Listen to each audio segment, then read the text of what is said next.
कोटि प्रविस्तरम एकैकमक्षरं पुंसां महापातकनाशनम एकपत्नी एकवचने एकवाणी मर्यादा पुरुषोत्तम राघवेंद्र सरकाराचं चरित्र जीवाचं दुःख कमी करणारं आहे। रामकथा जीवनाची व्यथा कमी करणारी कथा आहे। संसारामध्ये तापलेल्या जीवाला शांत करणारी कथा। पवित्र अविट सुरस गोड श्री रामायण या रामकथेच्या पवित्र प्रांगणामध्ये सर्व राम उपासकांचं पुन्हा एकदा अंतःकरणपूर्वक स्वागत। भक्तिभावानं श्रद्धायुक्त अंतःकरणानं आपण सर्वजण कथा मंडपामध्ये विराजमान झालेले आहात। माझे ताई दादांनो, रामायण फार गोड आहे। आपल्या घराघरातली ती कथा आहे। घरात रामायणाचा पाठ चालू आहे, पण घडतंय महाभारत। पुन्हा एकदा रामराज्य यावं याच्यासाठी आपण सर्वांनी चित्त देऊन शांत चित्तानं रामकथा श्रवण करावी। भरतजी आपल्या दादाला भेटण्यासाठी चित्रकूट पर्वताकडे निघाले। रघुपती राघव राजा राम पतित पावन सीताराम। रघुपती राघव राजा राम पतित पावन सीताराम। गंगा नदीच्या काठापर्यंत भरतलाल आले। गंगा नदीच्या काठावर येऊन तिथे गुहकांना अडवलंय। असं वाटलं, अरे एवढी मोठी माणसं कुठे निघालेली आहेत। हा रामाचा भाऊ भरत रामाला मारण्यासाठी तर निघाला नसेल। परीक्षा घेतली, लक्षात आलं हा रामभक्त आहे। हजारो नौका एकत्र बोलावल्या आणि सगळ्या अयोध्येतला समाज त्या नौकेमध्ये बसवला। पलीकडच्या काठावरती सगळ्यांना सोडलं। सगळे भारद्वाज ऋषींकडे आलेले आहेत। भारद्वाज ऋषींच्या चरणावर माथा टेकवला, नमस्कार केला आणि ऋषींना सोबत घेऊन रामाच्या भेटीसाठी सर्वजण निघाले।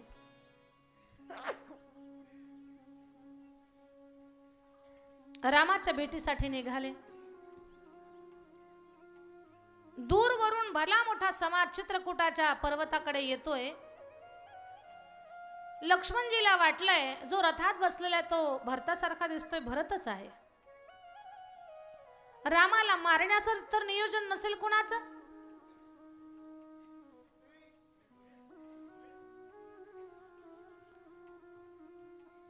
रामाला मारण्याचं तर नियोजन नसेल।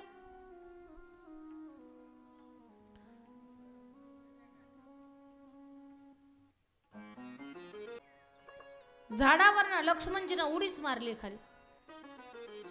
ताडाचं झाड कळतं का? लोगा उंच राहतं ते नारळासारखं, पण नारळ बुटकं असतं, ते फार उंच असतं। एवढी उंची असते ना त्या झाडाला।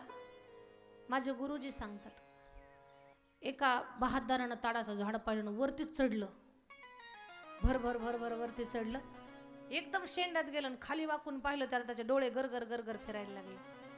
त्याला वाटलं बापरे बाप, आपण खूप उंच आलो। त्यानं देवाला प्रार्थना केली, वर देवा मला सुखरूप खाली उतरू दे, तो 100 ब्राह्मण जीव घालेल म्हटलं। जर मी व्यवस्थित खाली आलो तर किती ब्राह्मण जीव घालत? 100 ब्राह्मण जीव घालत म्हटलं। पुन्हा राम राम राम राम राम राम करत का अर्ध्यात आला। त्याच्या लक्षात आलं अर्ध अंतर कमी झालं, अर्धच राहिलं। तो म्हटला देवा सुखरूप खाली उतरू दे, 100 जरी नाही जीव घातले तर 50 तर नक्कीच घाले। काय विचित्र माणूस होता। 50 तर नक्कीच घालून म्हटलं। पुन्हा थोडा खाली आला, राम राम राम राम। त्यानं पाहिलं म्हणजे थोडंच अंतर राहिलं, आता 70% अंतर संपलं। तर म्हटलं देवा 50 नाही गडे, पण 25 तर 100%च। 25चा 15 वर आला, 15चा 10 वर आला, 10चा 5 वर आला, जमिनीला पाय टेकली की म्हटलं एकच जीव घाल। एक ब्राह्मण त्याला जीव घालायचा, पण महिनाभर शोधत होता तो एकच ब्राह्मण। माणूसच एवढा कंजूस होता। एक ब्राह्मण जीव घालायला त्यानं महिना का घातला? एकच ब्राह्मण देवता जीव घालायची, पण सगळ्यात कमी जेवणारी ब्राह्मण देवता। जे कमीत कमी खातील त्यांना. अगरबत्त्या करा बंद, थोडा सर्दीचा त्रास आहे आम्हाला, काय करावं आता, लावूच नका, आम्ही गावात आहेत तोपर्यंत. दिवे लावा, दिवा लावण्याने काय नाही अडचण, अगरबत्त्याने थोडा त्रास होतो.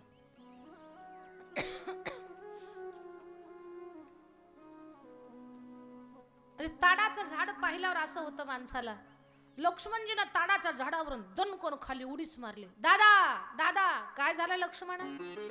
भरत आपल्यावरती चाल करून आलेला, हातामध्ये बाण घ्या.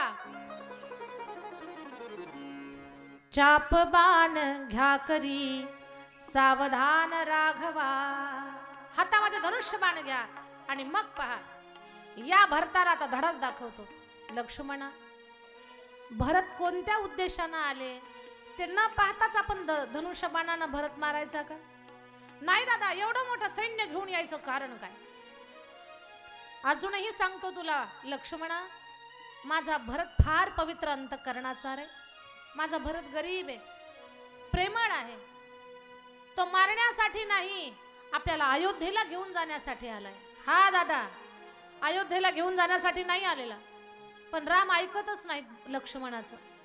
लक्ष्मणाला वाईट वाटतं की आपला दादा, आपण त्याच्यासाठी राज्य सोडलं, वनवासाला आलो, तरी त्याला भरताचीच ओढ आहे रामाला. रुसले थोडेसे लक्ष्मणजी.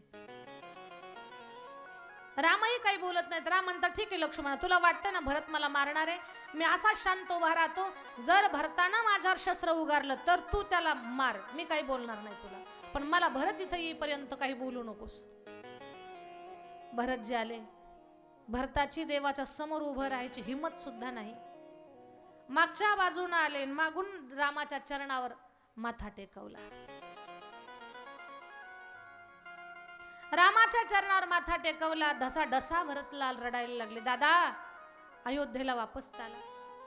या दृष्ट भरतामुळे तुमच्यावरती ही वेळ आली. मी खूप मोठा पापी आहे दादा, माझ्यामुळे ही वेळ आली, चला अयोध्येला वापस.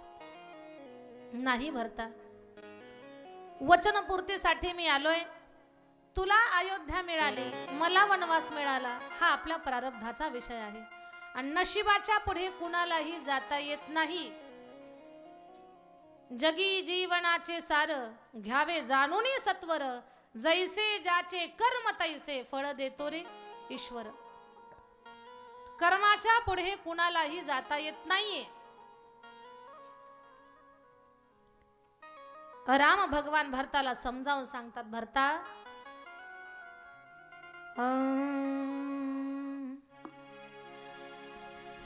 दैव जात दुःखी भरता, दोषणा कुणाचा, पराधीन आहे जगती पुत्र मानवाचा. दोषणा कुणाचा, पराधीन आहे जगती पुत्र मानवाचा. दोषणा कुणाचा, पराधीन आहे जगती पुत्र मानवाचा.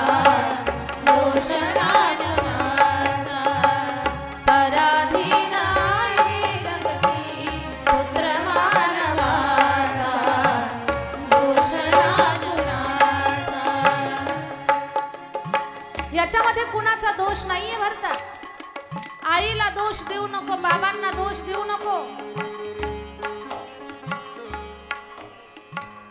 माय कै ना दोषी नभे दोषितात. माय कै ना दोषी नभे दोषितात. राज्य त्याग कानन यात्रा सर्व कर्म जात. राज्य त्याग कानन यात्रा सर्व कर्म जात. खेळ चालला से माझा, खेळ चालला से माझा. खेळ चालला से माझा पूर्व संचिताचा. पराधीन आहे जगती पुत्र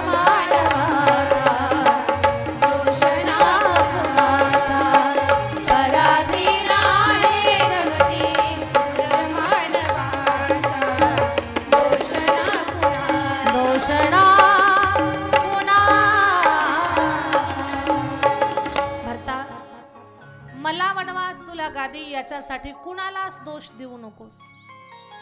माय कैकई ना दोषी नव्हे दोषितात, राज्य त्याग कानन यात्रा सर्व कर्म जात. माझ्या ताईनो, किती तुम्ही प्रेमानं रामायण ऐकताय ना, असंच ऐका बरं. कारण हिंदू माणसं कधीच एकत्र येत नाही, फक्त कथा कीर्तनालाच एकत्र येतात. एरवी ती कधीच एकत्र येत नाही. खरंच संतांचे खूप मोठे उपकार आहेत आपल्यावर. हे भजन गाता गाता सहज मी तुमच्या तोंडाकडे पाहिलं, किती तल्लीन झाले होते तुम्ही सगळेजण. आणि लहान लहान मुली सुद्धा रामायण ऐकायला येतात. ही खूप चांगली गोष्ट आहे. रामायण आपल्याला जगणं शिकवत आहे. आपल्याला जर आपल्या कथा माहिती असतील तर कधीच आपण धर्मांतर करण्याचा विषय आपल्या डोक्यातच येणार नाही. कधीच आपल्या धर्माला आपण कमी समजणार नाहीत, कधी आपल्या धर्मावर आपण नाराज होणार नाहीत. पण खरंच कथा कीर्तन या सगळ्या गोष्टीला आपण एकत्र यावं, आपलं शास्त्र ऐकावं. एखादी विनोदाची गोष्ट कमी ऐका, पण शास्त्र लक्षपूर्वक ऐका. राम कोण होते, सीता कोण होती, कृष्ण कोण होते, ज्ञानोबाराय कोण, तुकोबाराय कोण. शहरात जी खूप शिकलेली आहेत ना, ज्यांच्या घरात हरिपाठ होत नाही, ज्यांच्या घरात रामरक्षा स्तोत्र नाही, ज्यांच्या घरात हनुमान चालिसा नाही, ज्यांच्या घरालाच देवघर नाही, त्यांना विचारावं रामाची सीता कोण. ते म्हणतात आय डोंट नो, मला माहित नाही, मला माहितीच नाहीये रामाची सीता कोण. मग काय करता? सकाळी उठतो, ऑफिसला जातो, 2 लाख रुपये पेमेंट घेतो, सुट्टीच्या दिवशी फिरायला जातो, पावभाजी कचोरी खातो, चांगले चांगले कपडे घालतो. मग त्यांच्यात जनावरात फरक काय? खायचं, निवांत राहायचं, फिरायचं, पैसे कमवायचे, याच्यात काय मोठेपणे जगण्याचं? किसी के काम जो आए उसे इंसान कहते हैं, पराया दर्द जो अपनाए उसे इंसान कहते हैं. रस्त्यावरून चालताना जर एखादा माणूस चक्कर येऊन पडला ना, तर 4 चाकीमध्ये जाणारा पडलेला माणूस पाहून स्पीडनं गाडी पळवून पुढे घेऊन जाईल, पण थांबणार नाही. पण रस्त्यानं चालणारा वाटसरू, डोक्यावर लाकडांची मुळे घेऊन चालणारा शेतकरी, कापसाचे गाठोडे घेऊन चालणारा शेतकरी, सोयाबीनचे गाठोडे घेऊन चालणारा शेतकरी आपली सायकल स्टँडवर बाजूला उभी करल आणि जवळच्या पाण्याची बॉटल त्याच्या तोंडामध्ये ओतल. हा एक माणुसकीचा भाव फक्त ग्रामीण भागामध्ये, शहरात संपलेला आहे माझ्या ताई दादा. हे फक्त ग्रामीण भागात राहिलंय. आता का का कळतंय आपल्याला? चक्कर येऊन पडलेल्या माणसाला पाणी पाजावं लागतंय, का कळतं आपल्याला? अरे 4 चाकीमध्ये जो निघाला ना, त्याच्या बॉटलमध्ये तर बिस्लरीचं पाणी आहे, शुद्ध पाणी आहे. आपण तरी त्याला विहिरीचंच पाणी त्याच्या तोंडात टाकलंय, पण त्यानं बिस्लरीचं पाणी सुद्धा का त्याच्या तोंडात टाकलं नाही? तर त्यानं रामायण ऐकलंच नाही, त्यानं भागवत ऐकलं नाही, त्याला रामकृष्ण माहिती नाहीत, त्याला ज्ञानोबाराय तुकोबाराय माहिती नाहीत. म्हणून त्याच्यातली माणुसकी संपलेली आहे. आपल्यातली माणुसकी का जिवंत आहे? तर आपण कथा आणि कीर्तनाला आपलं काम सोडून कथा कीर्तन ऐकायला बसतो. बस आपल्याला जगण्याचं शास्त्र कळतं. आपण गरीब आहोत, आपल्या अजून घरावरचे पत्रे सुद्धा निघाले नाही, चालेल आम्हाला, आम्ही गरीब जरूर आहोत, साध्या कपड्यातले आहोत, पण माणुसकीनं भरलेलो आहोत. ही खूप मोठी गोष्ट आहे आपल्या जीवनातली, खूप मोठी गोष्ट. हीच माणुसकी टिकून राहावी आपली. शहरात तुम्ही जा, 2 दिवसाचा पाहुणा सहन होत नाही, आणि गावाकडे 8 दिवस पाहुण्याला पाहुणचार करतील, रोज एक पदार्थ जेवायला करतील का नाही? पाहुण्याचा कंटाळा येतो का खेड्यापाड्यामध्ये? नाही. आम्ही महिनाभर थांबू द्या, तुम्ही आम्हाला कंटाळणार नाही का? कंटाळता लोक नाही ना. आणि शहरात ताई आता कधी येता तुम्ही? कारण रूमला भाडं आहे. माणुसकी फक्त टिकली कुठं? ग्रामीण भागामध्ये. आणि कशामुळे? तर आपली लोक, आपल्या महिला, आपले पुरुष सगळं शेतातलं काम टाकून कथा कीर्तन ऐकायला बसतात. आणि कथा ऐकण्याचा परिणाम असा होतो की हे भगवत चरित्र आपल्या अंतकरणातली माणुसकी जाग ठेवतंय, माणुसकी जाग ठेवतंय. आम्ही फार सुंदर पण नाही, आम्ही फार शिकलेलो पण नाही, आम्ही श्रीमंत पण नाही, पण आम्ही सज्जन आहोत. काही फक्त दिसायला आहेत, पांढरे कपडे एवढे भारी स्टार्च केलेले, पण माणुसकी शून्य, बाहेरून पांढरा ना आतून काळा, अशी माणसं बाहेर पाहायला मिळतात. खेड्यापाड्यातली माणसं सरळ आहेत, त्यांना रामायण महाभारत माहिती. चला मूळ विषय माझा असा, भरता कुणाला दोष देऊ नको, जे चाललंय ते नशिबाचा खेळ आहे. आणि तुमचा माझा प्रवास कसा आहे, दोन ओंडक्याची होती सागरात भेट, एक लाट तोडी दोघा पुन्हा नाही गाठ. दोन लाकडाचे ठोकळे पाण्यात वाहत येतात, एक लाट येते लाकडाच्या ठोकळ्यांना वेगळं करते. तसा आपला सगळ्यांचा प्रवास आहे. तुम्ही आम्ही लाकडाचे ठोकळेच आहोत ना.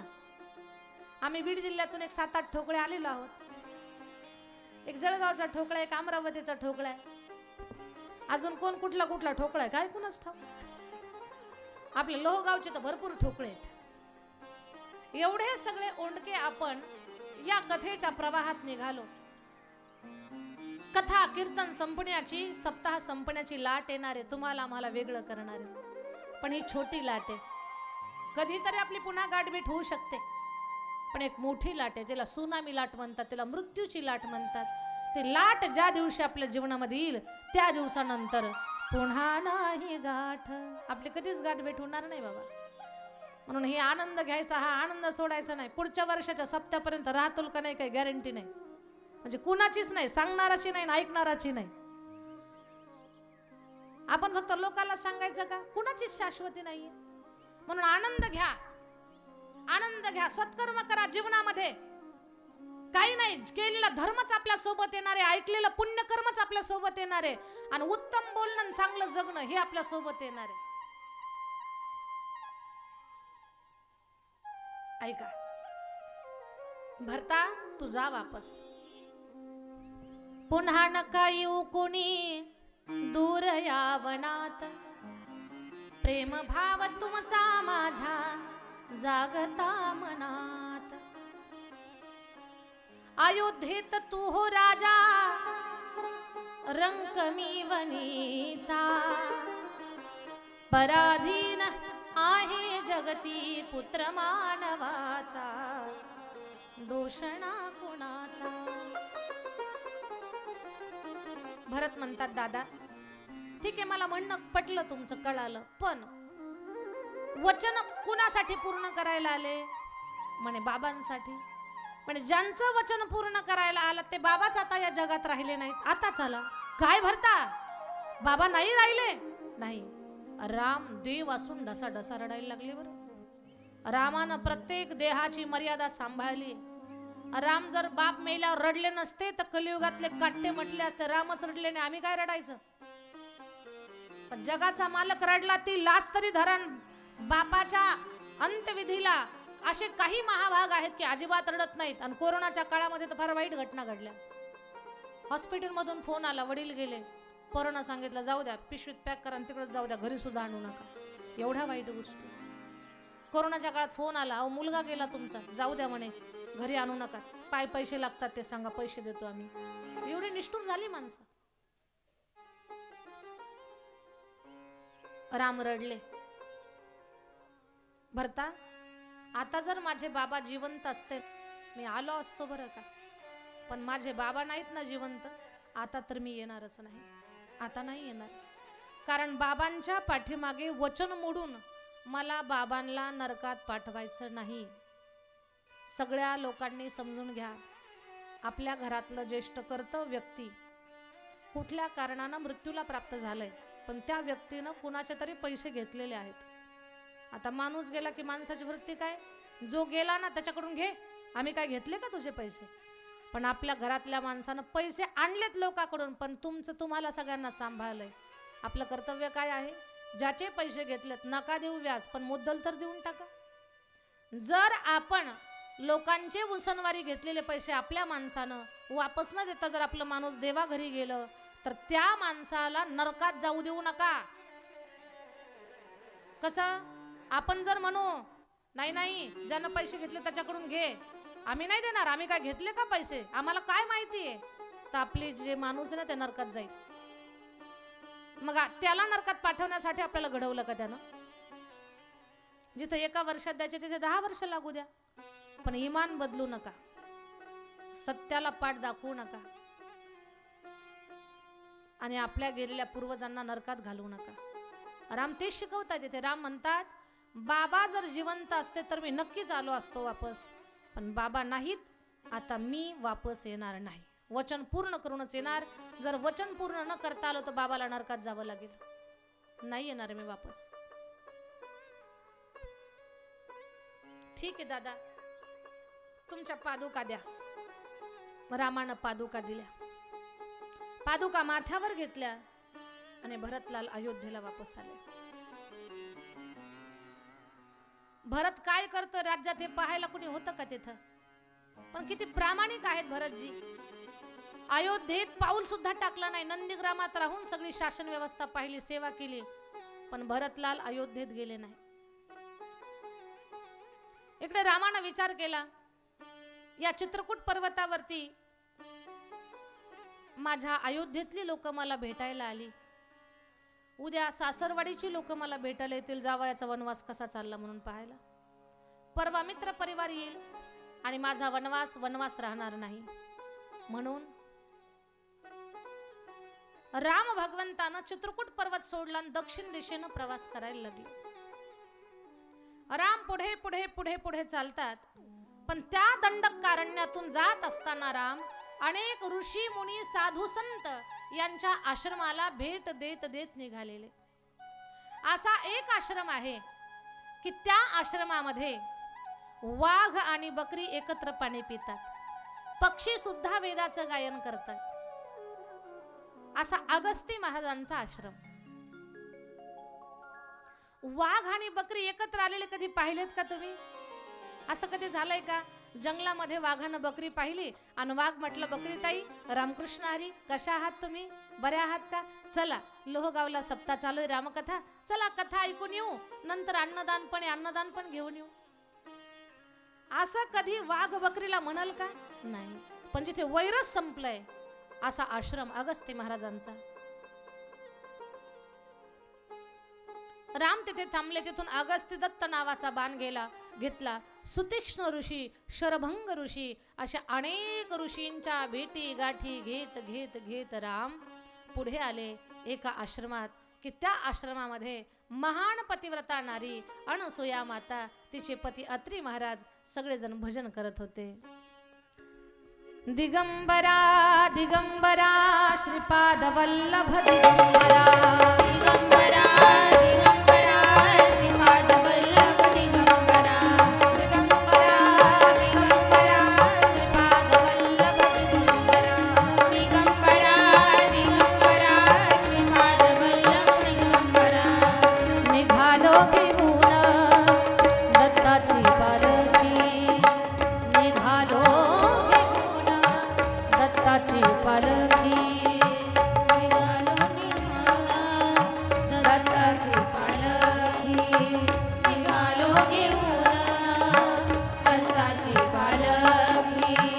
आम्ही भाग्यवान आनंद विधान, झुलते हळूच दत्ताची पालखी, झुलते हळूच दत्ताची पालखी.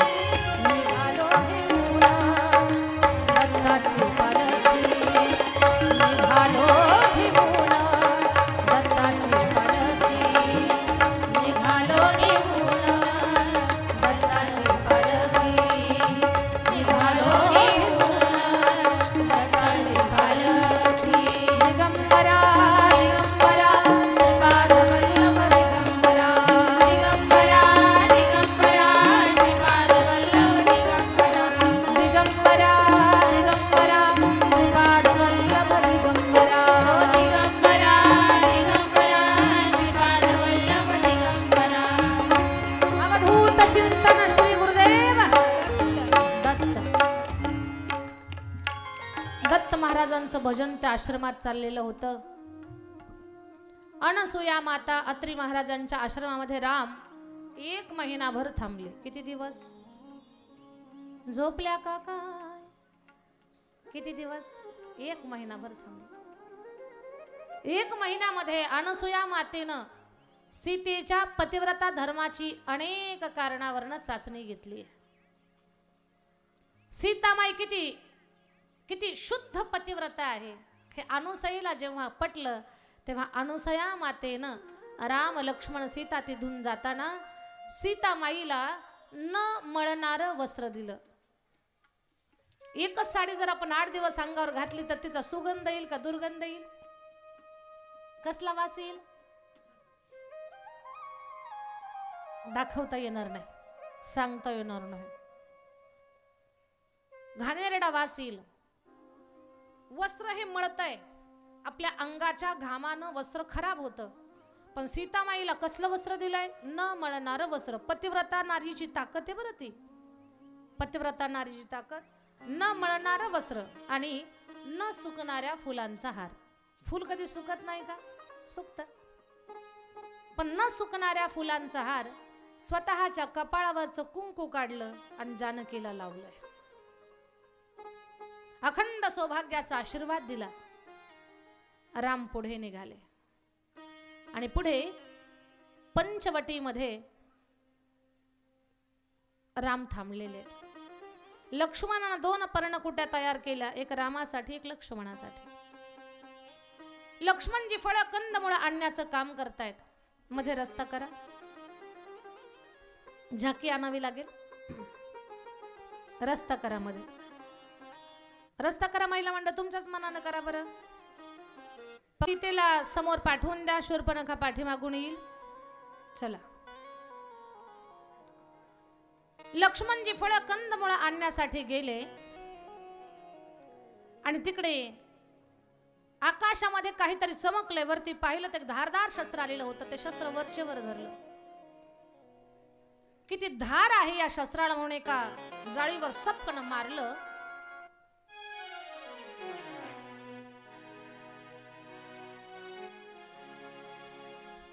पात्रांना पुढे चालू द्या. समोर जी माणसं चालतात त्यांच्यामुळे पात्र दिसतच नाही. तुम्ही मागे चाला, वाटल्यास पात्र पुढे चालू द्या.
लक्ष्मणजीच्या हातून राक्षस मरण पावला. लक्ष्मणजी उदास होऊन आले आणि त्यांचा उतरलेला चेहरा पाहून राम म्हणतात, लक्ष्मणा काळजी करू नको. तुझ्या हातून जो मरण पावलाय तो एक राक्षस आहे. राक्षसांना मारण्यासाठीच रस्ता ठेवा. मध्ये मध्ये रस्ता राहू द्या. रस्ता राहू द्या मध्ये. झाडाखाली रामाचं भजन करत आहेत. जो राक्षस मरण पावला तो शूर्पणखेचा मुलगा होता आणि शूर्पणखा तिच्या स्वप्नामध्ये तो गेला. त्यानं सांगितलं, आई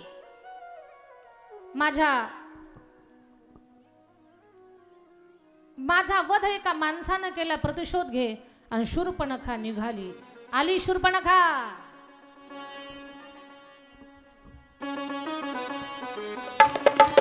निघाली शूर्पणखा.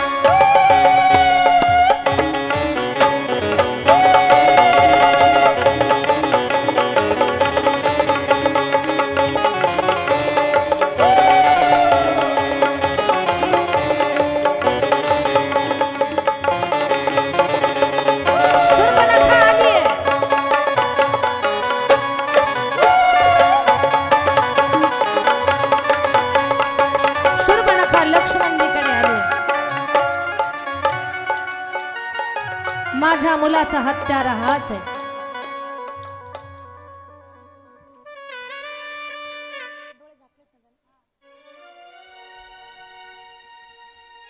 च्या जवळ पायातला पैंजणाचा आणि हातातल्या कंकणाचा आवाज करतो. लक्ष्मणजीने डोळे उघडले, उठून उभे राहिले. लक्ष्मणजी म्हणतात, बाई कोण तुम्ही? ती म्हणते, रागावू नका, भगवान शंकराची मी 60,000 वर्ष तपश्चर्या केली. भोलेनाथ माझ्यावर प्रसन्न झाले आणि ते मला म्हटलेत की योग्य वेळ आले की योग्य वर मिळेल, आता माझा पत्नी म्हणून स्वीकार करा. लक्ष्मणजी म्हणतात, बाई मी एक दास आहे, माझा मालक वर पर्णकुटीमध्ये बसलाय, तुम्ही माझ्या मालकासोबत लग्न करा. शूर्पणखा म्हणते, ठीक आहे. मग मालकीन होते. निघाली उड्या मारे शूर्पणखा.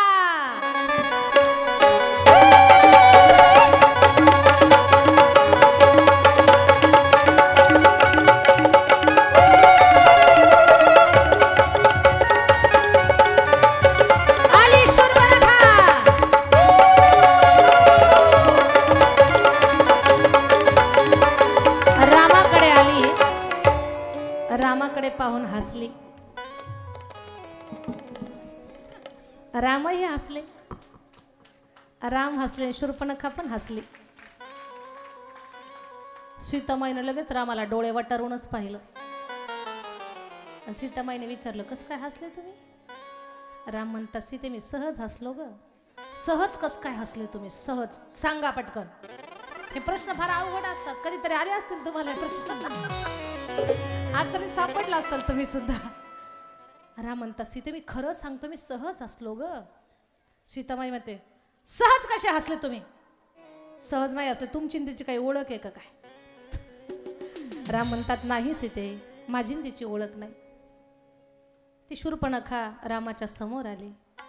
जे रामाला बोलायचं होतं ना तेच विसरून गेले आणि ती काय म्हणते, कोण तू कुठला राजकुमार, कोण तू कुठला राजकुमार, कोण तू कुठला राजकुमार. हे राघवा कोण आहेस तू? राम म्हणतायत, मी राजा दशरथाचा पुत्र राम आहे. ती म्हणते, रामा करू सुखे संसार, आपण सुखानं संसार करू. सीतामाई जवळच होत्या. असा राग आला सीतामाईला. सीतामाई म्हटलं, ए सटवे, कुठून आलीस ग तू? तू काय बोलते, तुला काही लक्ष आहे का? शूर्पणखा तर सीतेला भावच देत नाही.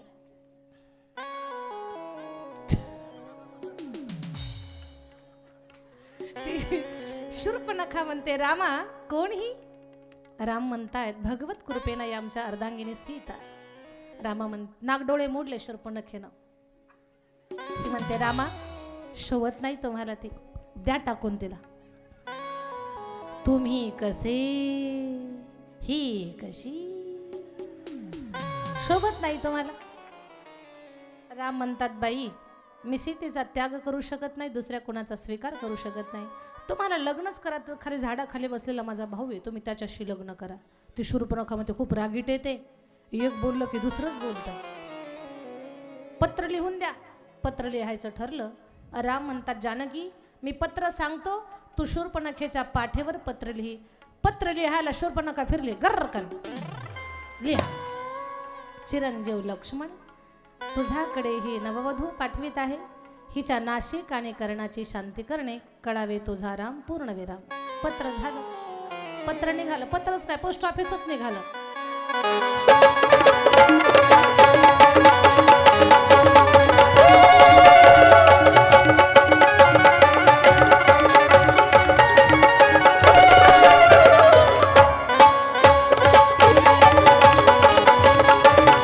आली शूर्पणखा लक्ष्मणजीच्या जवळ. लक्ष्मणजी तुमच्या बंधूचं पत्र घेऊन आले, आता लग्न करा माझ्यासोबत. लक्ष्मणजी म्हणतात, कुठे पत्र? पोस्ट ऑफिस फिरलं, गर्रकन वाचा.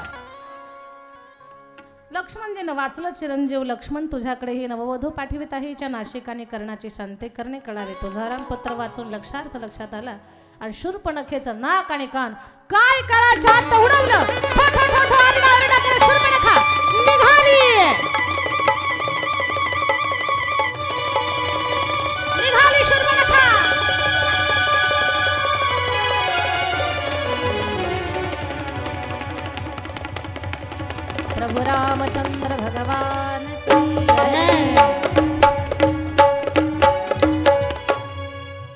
टाळी वाजवा या सुंदर झाकीसाठी.